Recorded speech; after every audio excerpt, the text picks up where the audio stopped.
Muy buenos días y muy bienvenidos todos a esta nueva edición de nuestro ciclo Trailblazers Latinoamericanos.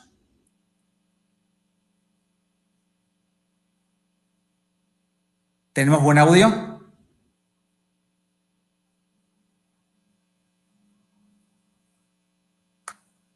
Perfecto.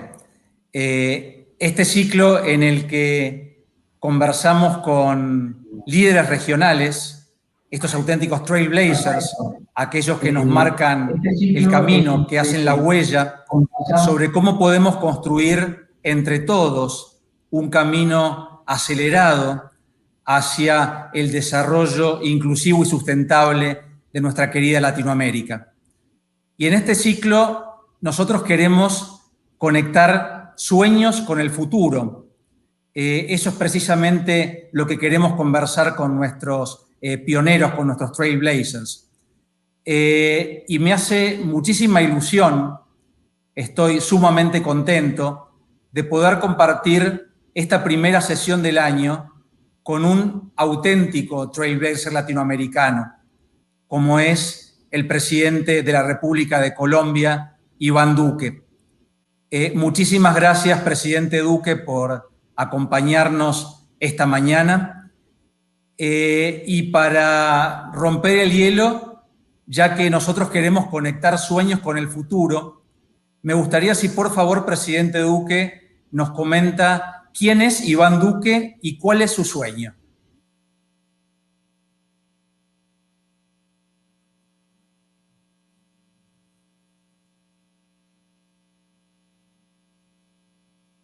Gracias por invitarme a este encuentro de Trailblazers. Y a ver, yo cómo definiría a Iván Duque. Iván Duque es una persona motivada por el servicio, motivada por la innovación y motivada por la construcción de equidad. Esos han sido como los derroteros que yo he tenido en mi vida. Tuve mi formación como abogado, también hice mis posgrados en los Estados Unidos en Georgetown, en American University. Trabajé más de una década en el Banco Interamericano de Desarrollo, en proyectos de desarrollo. Trabajé también en la Organización de Naciones Unidas. Regresé de nuevo a mi patria. Fui senador de la República. Saqué adelante leyes muy importantes de innovación relacionadas con industrias creativas, con seguros educativos, con medidas de equidad también como la licencia de maternidad de la mujer, su ampliación, las empresas B. Aspiré a la presidencia y fui elegido en el año 2018 con la mayor votación que haya registrado en nuestro país y siendo el presidente más joven elegido democráticamente en Colombia. Pero de nuevo, todo eso para mí en este momento es algo distinto a la pregunta: ¿quién soy yo? Una persona motivada por construir una sociedad con más equidad y donde logremos que toda la creatividad y el capital humano de los ciudadanos pueda ser llevada a su máxima expresión. Muchas gracias y bueno, vamos juntos hacia ese camino, presidente.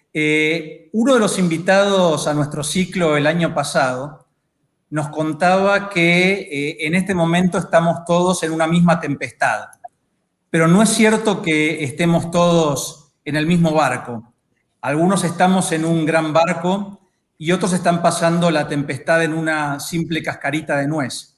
Entonces, el gran desafío, creo yo, para nuestra querida Latinoamérica es cómo hacemos para construir un futuro, como usted decía, con equidad y con dignidad para todas las personas y trabajo, porque el trabajo justamente dignifica. Y pensando en esta idea de no hablar sino hacer y de hacer juntos, de construir juntos, se escucha mucha gente hablar y hacer cosas por separado, pero creo que el actual momento nos invita a ser relevantes y a unirnos en un esfuerzo mancomunado para poder sacar a nuestros países y a nuestra región hacia adelante. Entonces, en esta idea de actuemos juntos ahora, ¿cómo ve usted, presidente Duque, el liderazgo colaborativo como manera de poder entre todos acelerar ese camino inclusivo y sostenible hacia el desarrollo de la región? Ale, déjame empezar por contestar esa pregunta haciendo referencia a algo que yo solía compartir con mis estudiantes antes de llegar a la presidencia de la República, cuando estaba todavía en la docencia. Y es que en el mundo en el que vivimos, la colaboración, la cooperación y la solidaridad deben tener un valor mucho más amplio.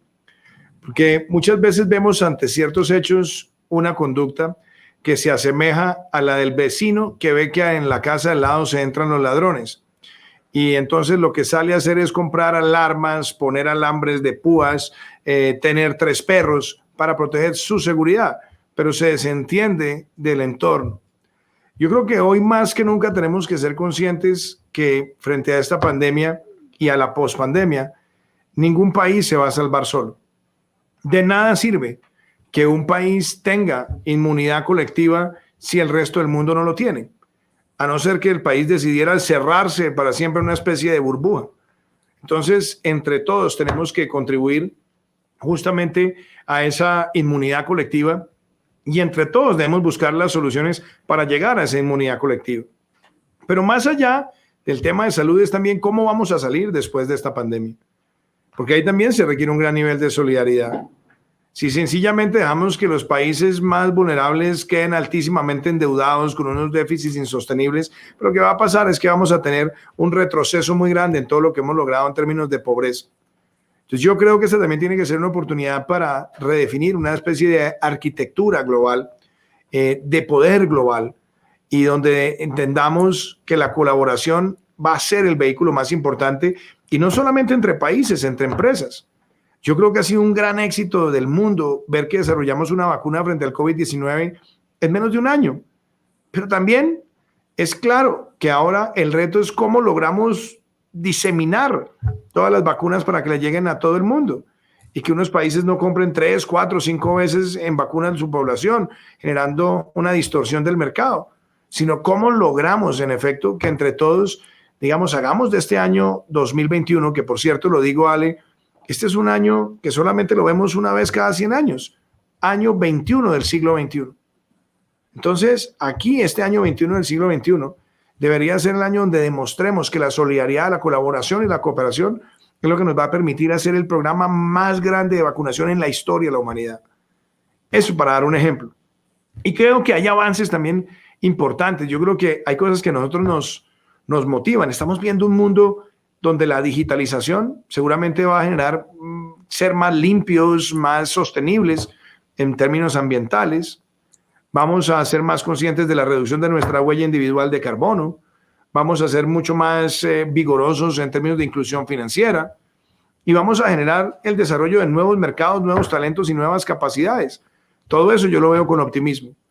Pero para decirlo de una manera muy clara, aquí no se trata de volver donde estábamos antes, sino cómo vamos a salir mejores. Y yo creo que lo único que nos va a salvar colectivamente es el espíritu de colaboración. Y colaboración es compartir el conocimiento, colaboración es compartir la ayuda logística, compartir y colaborar es brindar una solución a quien más lo necesita. Y eso yo creo que será el reto grande de este año.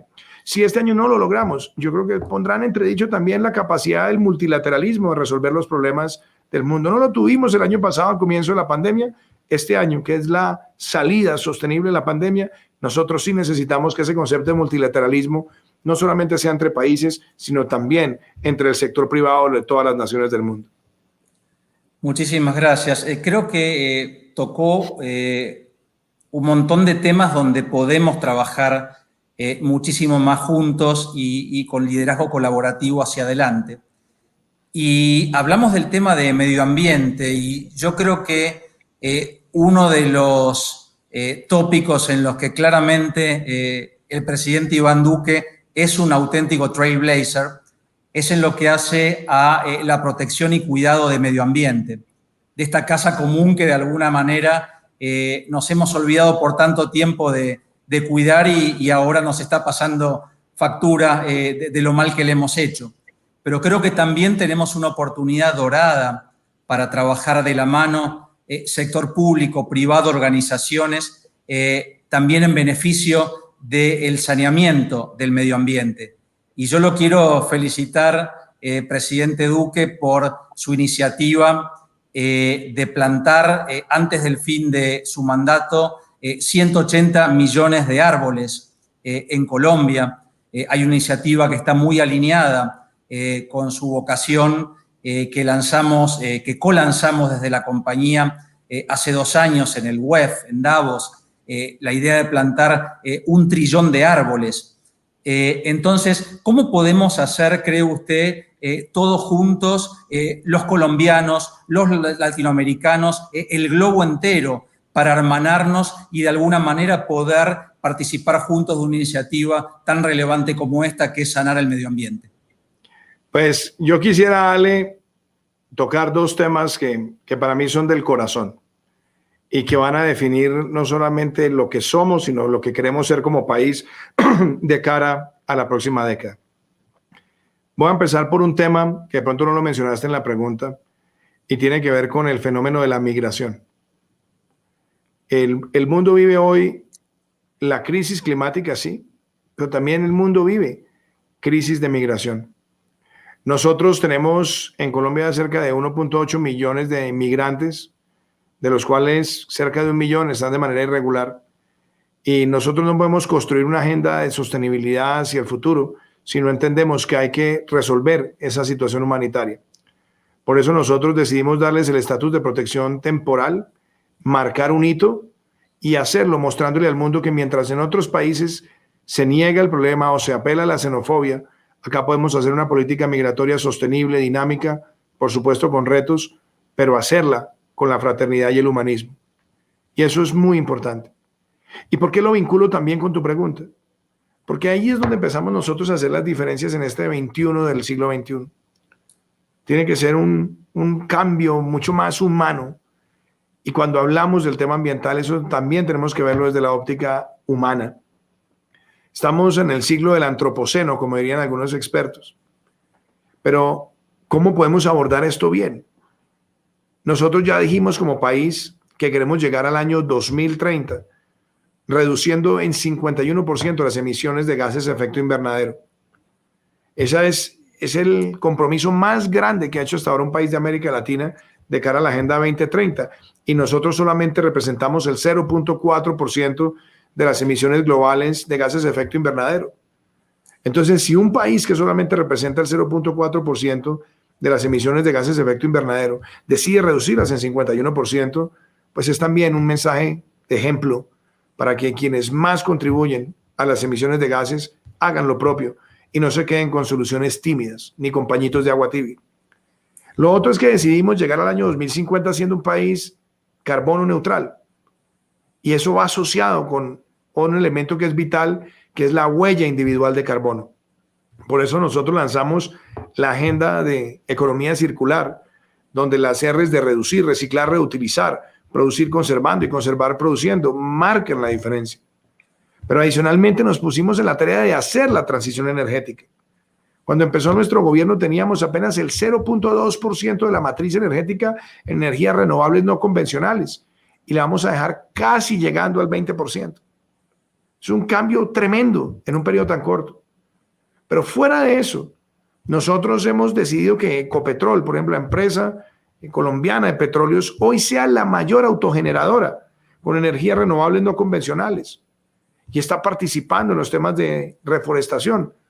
Y nos pusimos la meta con ustedes, con Salesforce, en el web, de llegar a sembrar 180 millones de árboles de aquí a agosto del año 2022. Cerramos el año pasado con cerca de 45 millones. Este año llegaremos a 125 millones y entregaremos 180 millones al finalizar nuestro gobierno. Pero eso lo acompañamos también con la protección a través del Pacto de Leticia de nuestra Amazonía, que es 35% de nuestro territorio, con la protección de los ecosistemas de alta montaña, con los contratos de protección natural, con estimular las silvopasturas y los cultivos agroforestales en el país. Toda esta agenda es la que nosotros queremos llevar, además del concepto de biodiversidades, para que entendamos que en este 21 del 21 tenemos que seguir más fortalecidos en la agenda ambiental que nunca. Por eso yo también celebro que Estados Unidos ha decidido volver al Acuerdo de París y que lo que veamos a la salida de Glasgow este año sea el más grande compromiso alcanzado en el mundo para enfrentar el reto de nuestro tiempo, que es el cambio climático. Entonces, cuando yo veo estas dos agendas, una agenda humanitaria, fraterna, pero pragmática y seria en materia de migración y lo propio en materia ambiental, pues yo veo también un liderazgo que Colombia quiere tener en la región, que es un liderazgo de país para que en estos dos grandes temas que enfrenta el mundo, nosotros podamos mostrar que ese concepto de build back better, de salir de aquí mejor, es lo que nos tiene que guiar. Así sea, presidente Duque, y nuestro compromiso para trabajar juntos en ese camino. Pero creo yo que en esta idea que comentábamos de trabajo colaborativo, deberíamos poder unir muchas más voces y voluntades dentro de Colombia y dentro de Latinoamérica para ayudar a que usted, presidente, pueda cumplir con su objetivo de plantar 180 millones de árboles. Entonces yo hago un llamado a todos los que nos están escuchando, empresas, organizaciones de todo tamaño, personas individuales que quieran aportar su grano de arena, mayor o menor, en esta cruzada que lanzó el gobierno de Colombia bajo el lema de Sembrar nos une, y que todos podamos de alguna manera ser partícipes de este sueño de poder contribuir a mejorar nuestro planeta. Y yo le agradezco también el liderazgo, presidente Duque, en las conversaciones que ha mantenido y en la conformación y desarrollo del grupo del Pacto de Leticia.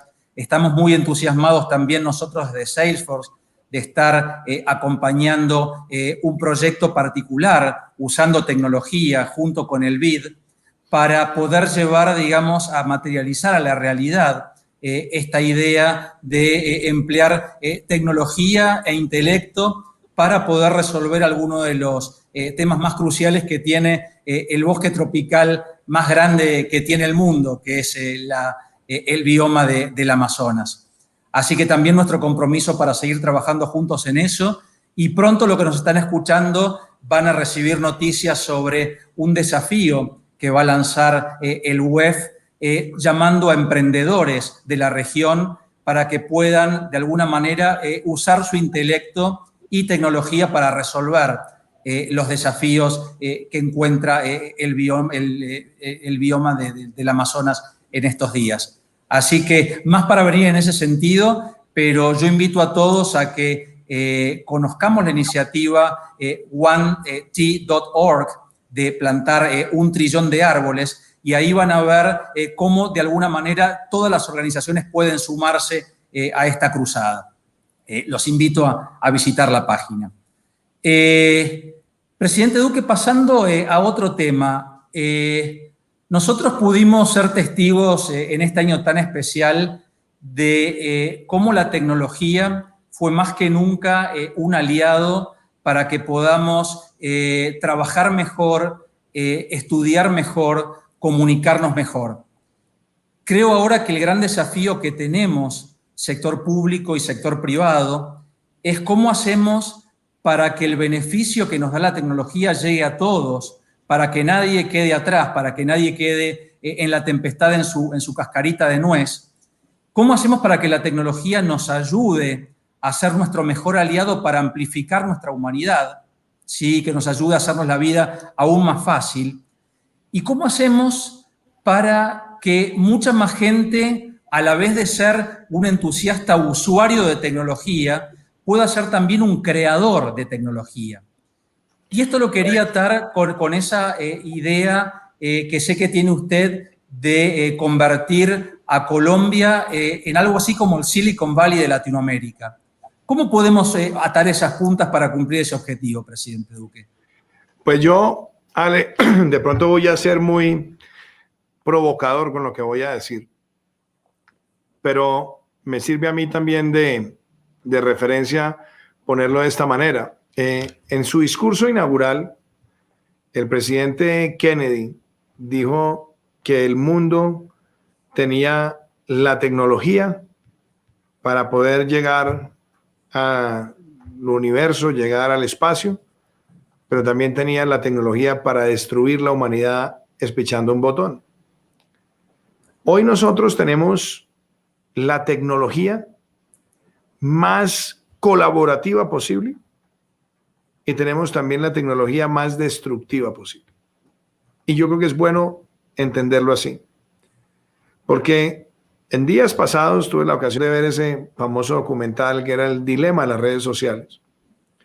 Y nos encontramos, por ejemplo, hacia dónde nos puede conducir la inteligencia artificial mal empleada, donde un algoritmo puede llevarte a sesgar tus posiciones hasta el punto de que solamente te vas a alimentar de la información que el algoritmo sabe que es la que te gusta, y cómo también el algoritmo te va a llevar a rechazar todo aquello que no te gusta, y de pronto ese rechazo termine convirtiéndose en odio.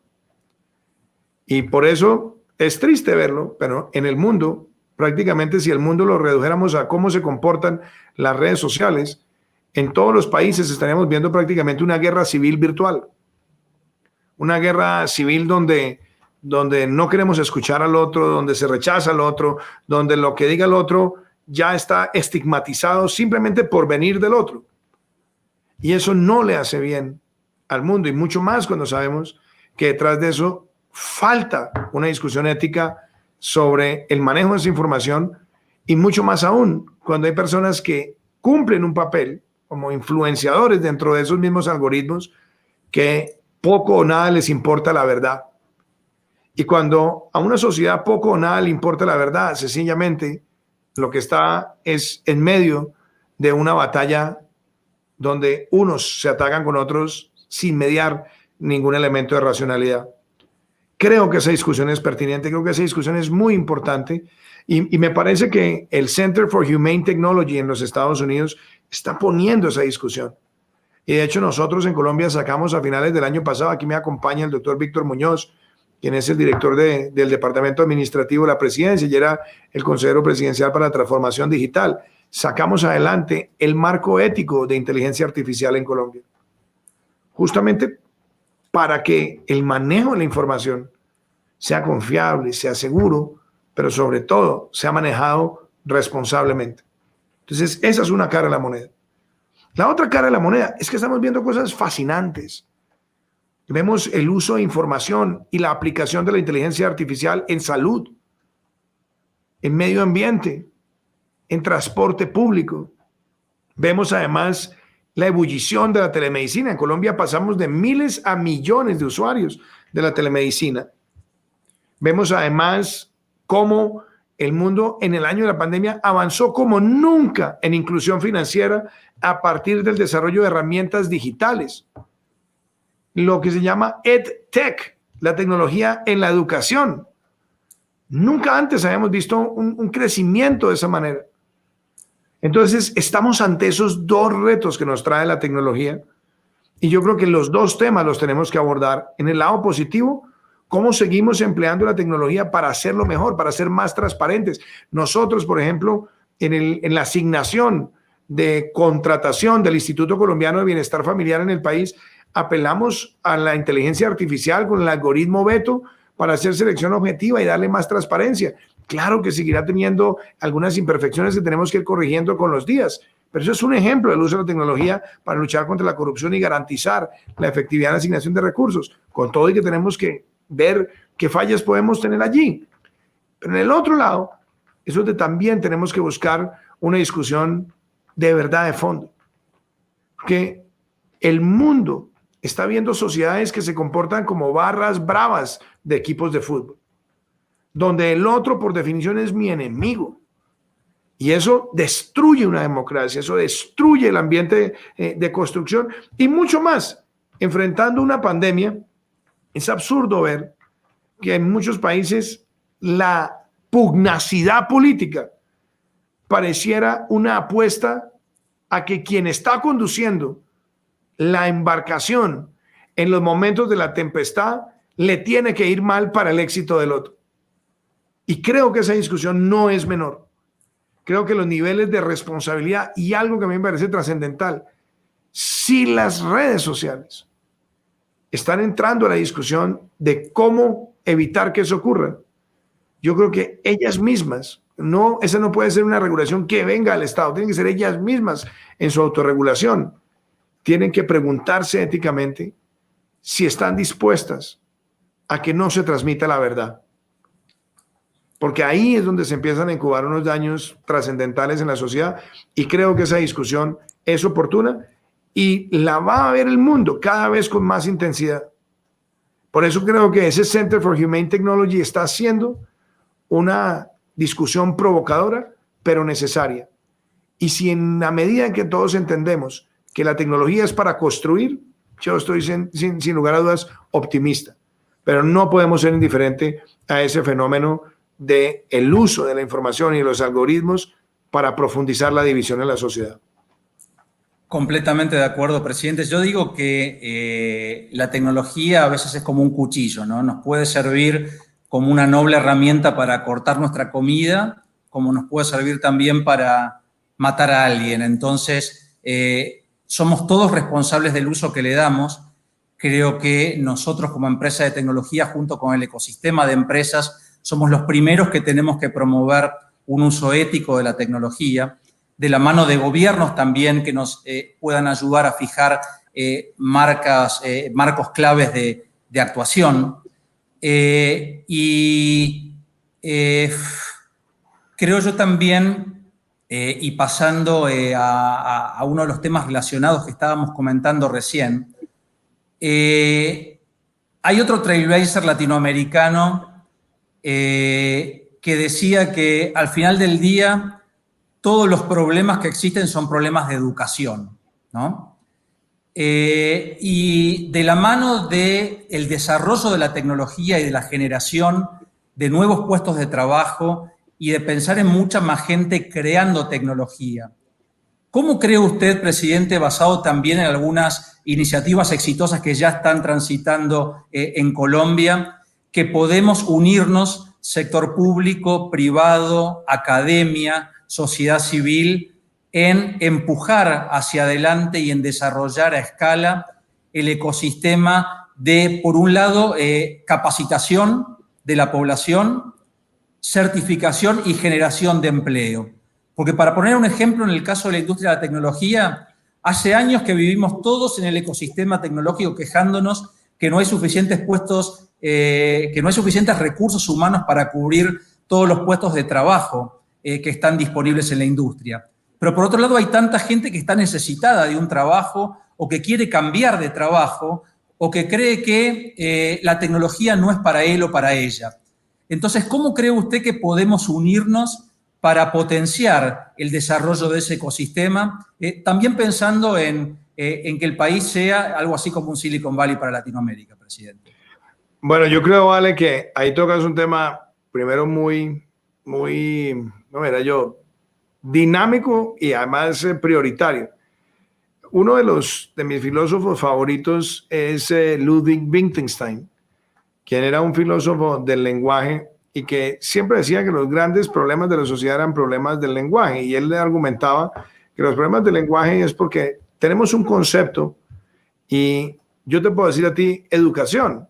Cierra los ojos y usa la palabra educación y te estás imaginando un aula de clase, un tablero, pero de pronto otro se está imaginando un recreo, otro se está imaginando un profesor, o se está imaginando una institutriz, o se está imaginando retraso o inclusive tiza, o todas esas representaciones.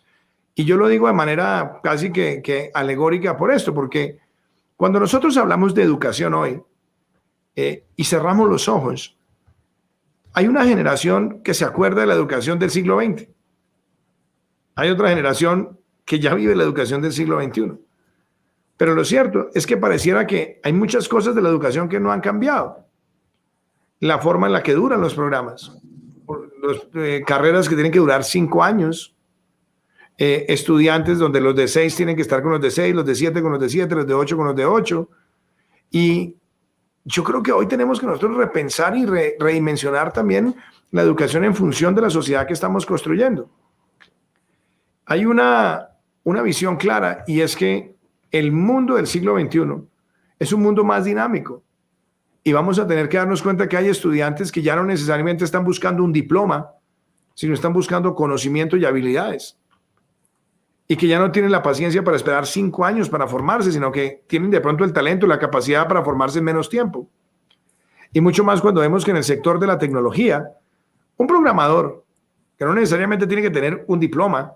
Se puede estar ganando 3, 4 o 5 veces lo que se puede ganar un profesional que se ha formado durante 5 años en una carrera convencional. Entonces, tenemos que adaptarnos para llegar a la maximización del capital humano. Y yo creo que también es muy importante que el sistema educativo nos permita a todos que los niños desde que se forman empiecen a tener retos intergeneracionales, a interactuar intergeneracionalmente, porque el mundo laboral es intergeneracional. Tú en Salesforce seguramente tienes 15, 20, 100 millennials trabajando contigo, a los cuales nosotros les llevamos unos años y ellos hoy llevan una dinámica de aprendizaje y una velocidad de aprendizaje que es fundamental en el mundo de la tecnología. Entonces la pregunta es, ¿cómo logramos todo esto combinarlo y que salga bien? Porque así como es importante la formación tecnológica, también es importante la formación humanística. Y eso me lleva a pasar de la teoría a la práctica y decir, ¿cuál es nuestra ambición en Colombia y qué estamos logrando? Primera tarea, nosotros queremos vencer deserción y lograr además que haya habilidades no necesariamente vinculadas con la formación académica del día a día, sino con habilidades adicionales.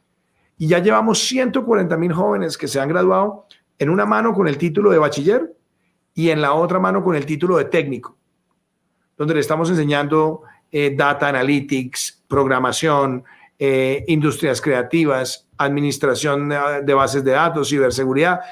Con el Servicio Nacional de Aprendizaje estamos llegando allá. Pero fuera de eso, tenemos jóvenes que salen a las universidades.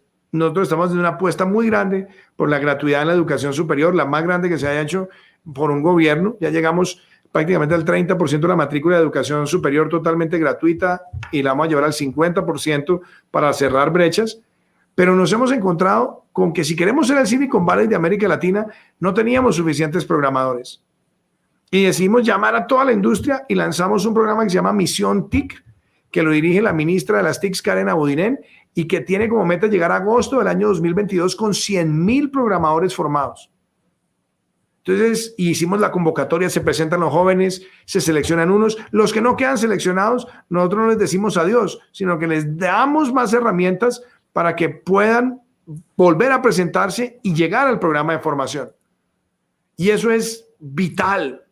Pero eso también necesita que avancemos en las redes. Por eso nosotros queremos dejar el país 70% de la población colombiana conectada con Internet de alta velocidad en agosto del año 2022 y vamos a tener 15,000 escuelas, colegios en todo el país que tengan acceso de alta velocidad, más la penetración de la tecnología móvil.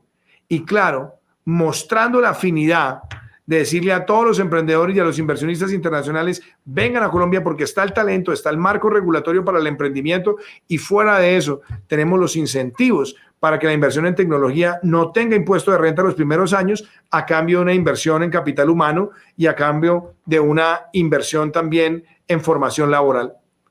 Eso para nosotros es vital y yo creo que el sistema educativo hoy tiene que irse adaptando para que todas esas competencias se desarrollen y que los jóvenes no tengan que salir a trabajar en lo primero que encuentren, sino donde está su talento, porque eso es lo que lleva a que el capital humano se multiplique en una sociedad.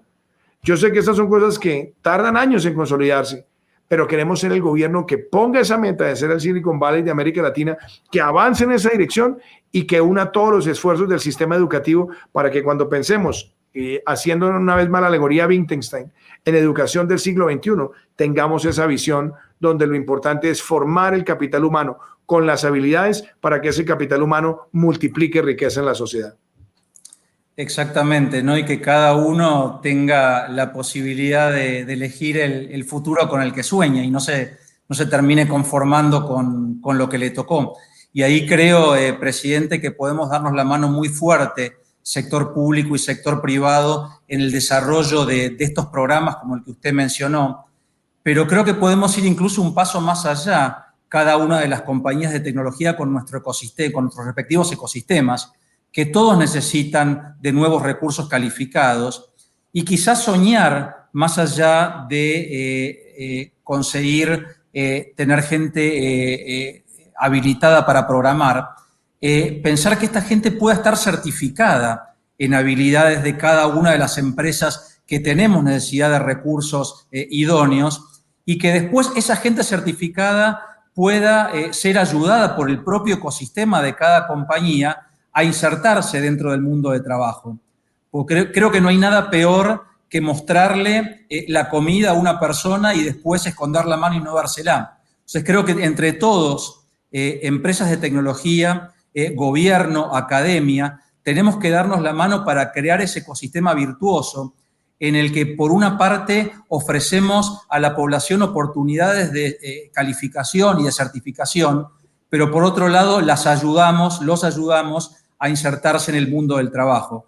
De esa manera creo que habremos cumplido con ese ciclo virtuoso. Y acá también hago un llamado a todas las empresas que tenemos esta vocación, esta iniciativa, a trabajar juntos con el gobierno en esa cruzada. Creo que de esa manera podremos ser muchísimo más efectivos y eficaces trabajando juntos. Presidente, usted hizo referencia también durante la última respuesta a habilidades más allá de las técnicas, habilidades blandas. Y si hay algo que siempre me entusiasmó y me impresionó de las cosas que comenta, es la idea de la economía naranja, ¿no? ¿Cómo hacemos para que la economía se pueda nutrir de la creatividad, de las artes? Sabemos de su pasión por la música, sobre lo que me gustaría también que nos contara un poquito, pero ¿cómo cree, presidente, que podemos unir esta economía naranja para ser parte de algo mucho mayor y mucho más poderoso en beneficio del desarrollo del país? Ale, yo creo que hay algo muy importante en esa pregunta, y es que una sociedad se vuelve una sociedad del siglo XXI cuando se vuelve una sociedad de la mente. Esa es una frase que usaba mucho Winston Churchill. Decía, los imperios del futuro van a ser imperios de la mente. ¿Eso qué quiere decir? Que donde nosotros demos más valor al talento, a la creatividad, a la propiedad intelectual, estamos construyendo una sociedad del siglo XXI. Y no necesariamente es a través de las ciencias exactas que se llega. Claro, ese es un camino. Pero también están las humanidades, también están las artes. Y yo creo que cuando se conectan artes y tecnología, lo que viene es algo exponencial. De pronto nosotros no lo tenemos presente, pero el año 2007, cuando se escriba la historia del siglo XXI, el año 2007 va a ser un año de grandes cambios en la humanidad. Ese año 2007 se encuentran la tecnología, la creatividad y la cultura y hacen un clic para siempre. Dos hechos. En el año 2007, Steve Jobs lanza el iPhone y le presenta al mundo un aparatico que tiene la capacidad de computación que tenía el mejor computador del mundo 5 décadas atrás, el primer gran computador del mundo. Y fuera de eso, empiezas a despichar una pantalla y puedes grabar música de manera ilimitada, y puedes tomar fotos de manera ilimitada, y puedes tener libros de manera ilimitada, y puedes tener revistas de manera ilimitada, y puedes cambiar, grabar y compartir contenidos culturales como nunca antes en el mundo. Entonces ahí hay un cambio trascendental. Segundo cambio del 2007. Jeff Bezos lanza el Kindle. Y entonces ya puedes tener el conocimiento, la literatura, la poesía, toda en una tableta. Esos dos elementos cambian para siempre y a partir de ahí cambia la historia, la fotografía. Ya tomamos las fotos, las compartimos en tiempo real, las almacenamos en tiempo real y empiezan como dicen, a pasar aceite muchas de las compañías tradicionales que estaban en la fotografía convencional. Empezamos a ver, por ejemplo, la industria de la música crecer y en una década después ya tienes algo como Spotify, donde todas las bandas quieren estar y ponen su música y son miles de consumidores y pagan los derechos inmediatamente. Entonces, tecnología y creatividad y cultura se vuelven algo muy fuerte. Pero algo que es, por ejemplo, muy paradigmático. En casi ninguna facultad de música, casi en ninguna facultad de bellas artes, le enseñan a los estudiantes propiedad intelectual. Casi en ninguna les enseñan tecnología aplicada a lo que están haciendo. Y a cómo hacer de la tecnología ese gran mercado. Entonces, cuando nosotros vemos hoy la economía naranja, y lo vemos primero por las tradiciones ancestrales, festivales, carnavales, gastronomía, museos, después cuando la miramos por las artes, ¿no? Las artes visuales, pintura, fotografía, cuando vemos en las artes tradicionales, cuando vemos las creaciones funcionales, cuando vemos los medios, solamente esto puede estar representando prácticamente el 3.4% del PIB de un país como Colombia. Pero si nosotros nos proponemos duplicarlo o triplicarlo con el paso de los años y lo hacemos a través de la tecnología, terminamos haciendo un bonding exclusivo, poderoso. Hoy ya Colombia tiene el marco regulatorio más favorable para la inversión en audiovisuales en América Latina y pronto lo tendrá en la música y lo tendremos en eventos públicos. Obviamente la pandemia nos golpeó brutalmente porque la cultura normalmente crecía en la interacción. Pero el reto que hay hoy es cuál va a ser el siguiente nivel.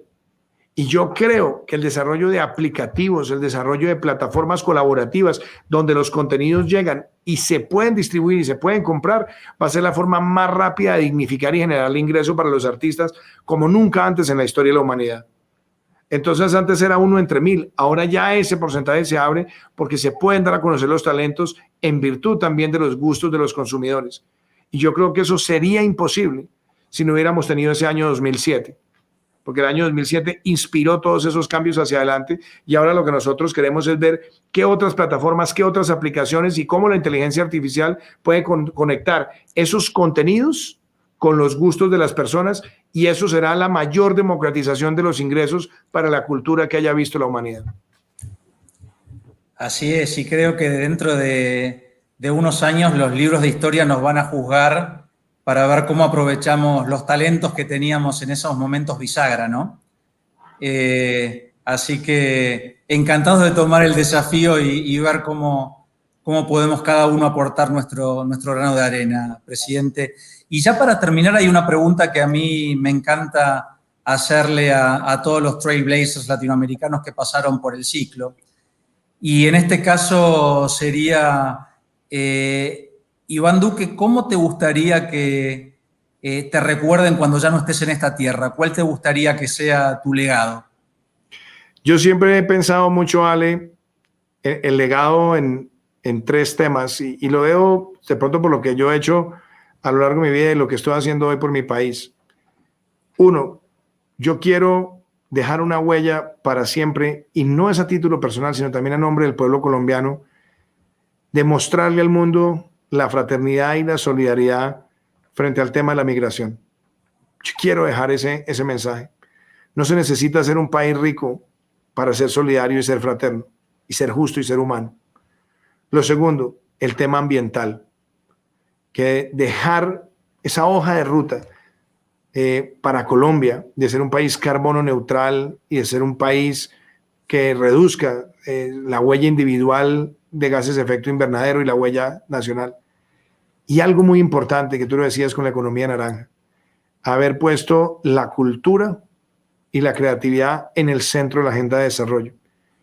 Y si yo veo la confluencia de los 3, hay algo que me definirá a mí para siempre mi propósito de vida, y es construir con sentido humano y con sentido de equidad. Así espero ser recordado, así. Yo nunca he tenido aspiración de ser expresidente en el ejercicio de esa función. Muchos en América Latina les encanta ejercer esa función. No, yo cuando deje la presidencia seguiré reinventando mi vida para seguir contribuyendo en estas 3 áreas y seguir dejando huella. Afortunadamente dejaré la presidencia a los 46 años y espero tener por lo menos otros 44 más de vida que me permitan seguir trabajando por estos propósitos. Pero en esencia es eso, la humanidad con propósito, lo que para mí significa la combinación de la solidaridad y la fraternidad, de la agenda ambiental y por supuesto de poner a la cultura en el centro del desarrollo. Qué lindo, qué inspirador lo que nos decís y gracias por todos los esfuerzos que estás haciendo y que sé que vas a continuar haciendo con esos objetivos que mencionaste. Agradecer también tu tiempo. Gracias. Espero que la audiencia haya disfrutado la charla tanto como yo la disfruté. La verdad que fue una charla riquísima con un auténtico trailblazer latinoamericano. Y a la audiencia le digo, un poco como síntesis de lo que estuvimos conversando, es el momento de que actuemos juntos ahora. Ale, yo te quería mostrar esto. Te quería mostrar esto. Esto es muy curioso, pero cuando tú me preguntabas por la economía naranja, y por eso quiero terminar con esto, esta es una industria tradicional. Ahí la ves, el agua totalmente transparente. Y aquí tienes la creatividad, el talento y la cultura. En la construcción del sector privado, cada vez va a necesitar más de esto. Y por eso una vez en una conferencia donde esto había sido una ocasión, en la medida que tú le agregas más creatividad, estás cambiando el contenido, la densidad, el sabor. Yo creo que hoy más que nunca, y con esto termino, el mensaje de cómo la creatividad y la cultura agrega valor, aún en las industrias que se ven más convencionales, es fundamental, porque esta creatividad es la que está generando más contacto, más apego y más cariño de los ciudadanos hacia los productos que consumen. Vayamos a buscar ya mismo todos nuestra exprimidora para agregarle mucho más color naranja a las cosas y, como les decía, actuemos juntos ahora, dejémonos de hablar y pongámonos a la acción para poner de pie lo más rápido posible en forma sustentable e inclusiva a Colombia y nuestra querida Latinoamérica. Muchísimas gracias, presidente Duque, por el tiempo esta mañana. Muchísimas gracias, Ale. Felicidades. Gracias, muchas gracias. Buen día a todos.